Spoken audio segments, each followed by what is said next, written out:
everyone, it's Jordan again, and I am incredibly excited today because if any of you follow baseball or even just the World Series, then you guys know that my team, the Atlanta Braves, have made the World Series for the first time in 20-something years, I think. I don't know an exact number, but way too long. First time in my lifetime, for sure, that we've made the World Series. So I am super excited about that. I don't know if you can tell, I even have my Braves shirt on with Freddie Freeman. So I'm sorry if there are any Astros fans or even Dodgers fans who are watching this, but actually I'm not sorry because it's about time. We needed to get to the World Series. So on that note, we were kind of talking about like the World Series and the Braves, and I thought that maybe I could do a vlog on like one of the players. We found out, we were watching like the post-game shows, and we found out that Dansby Swanson, a player for the Atlanta Braves, I think he's the shortstop, but don't quote me on that. He actually has a really deep faith, and you could just tell in like his post-game interviews that he was a Christian. So we kind of did some more research on him, and it turns out he has a really cool like backstory of like his journey to the World Series. And I thought we could talk about that, to talk about him, to share a good story, and also to celebrate the fact that the Braves are in the World Series. So when we were researching him, we found like this interview that he had done, and it kind of talks about, so in 2016 he did well, and in the majors. So in 2017 they had very high expectations for him. They thought he was going to just do a great job. They had this really high bar for him, and he had a really rough spell. In fact, so rough that he was sent down to AAA in, I think, July of that year. And then he finally got back to the majors about 1 month later, which is not terrible, but he still was way below expectations. The expectations that other people put on him and that he put on himself. And he said that that was just a horrible year. That was just a miserable year, you know, to be so far under expectations, to be sent back down to triple, to come back to majors and still not do it well, was just really, really hard for him. As it would be for any player, right? You want to perform at the highest that you can, you know, up to expectations, if not above, of course.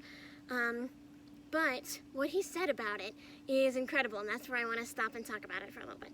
He says, after coming through that time, he says that it was all worth it, because that's where he learned the most about himself and about God. And here are a couple of quotes that I found from that one article that I just think that these are really, really inspiring, that Dansby said about that rough spell that he had. He said, "When everything is going good, you don't make any adjustments." That's so true, you know, when everything is good, it's like, okay, I've got this. No need to change anything. You know, it's going fine. Let's just keep going. Another quote was, "Failure teaches you so much." He said, "We talk about God's timing is everything.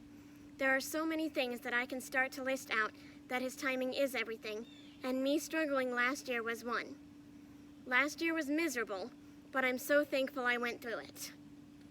Those last two sentences don't often go together. Last year was miserable, but I'm thankful that I did it, that I went through it. Those two didn't sound right to me together, but they were for him, because that time taught him so much. It taught him about God. It taught him how to go closer to God, how to go through those rough times and still keep his faith and even strengthen his faith. And like he was saying, when things are going well, you don't make any adjustments.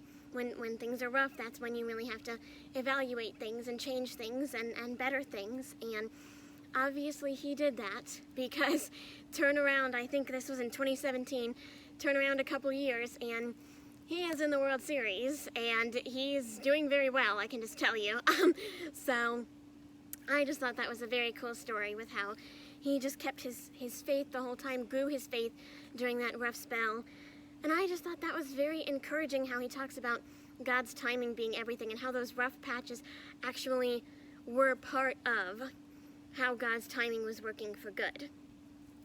That's very encouraging to someone like me, maybe, who's just, you know, wondering about God's timing, questioning God's timing or God's ways, or saying, is there any, like, hope in this? Like, is this gonna is there going to be an end to this? Why are you doing this? Why are you doing this now? It doesn't make sense, you know. He was the first one to say that year was miserable on him. That was the word that he used, was miserable. But he came through it, and God used that in the perfect timing and the way that only God can to make it into something incredible and bless him in his life. And now he's in the World Series, he's doing well, and even more than that, he has an even stronger faith than he did before that. So maybe that can be as encouraging to you as it was to me, that if you're going through a time that doesn't seem like God's timing is in it, take heart, because it is, and maybe we'll have a story like Dansby one day where we can look back and say, it was all worth it, even though it was horrible, because this is what God did in my life afterwards to prove how incredible he is even in those moments. So, let's all cheer for Dansby and the Braves tonight as we play Game 2 of the World Series. All right, God is good all the time. Go Braves. Goodbye.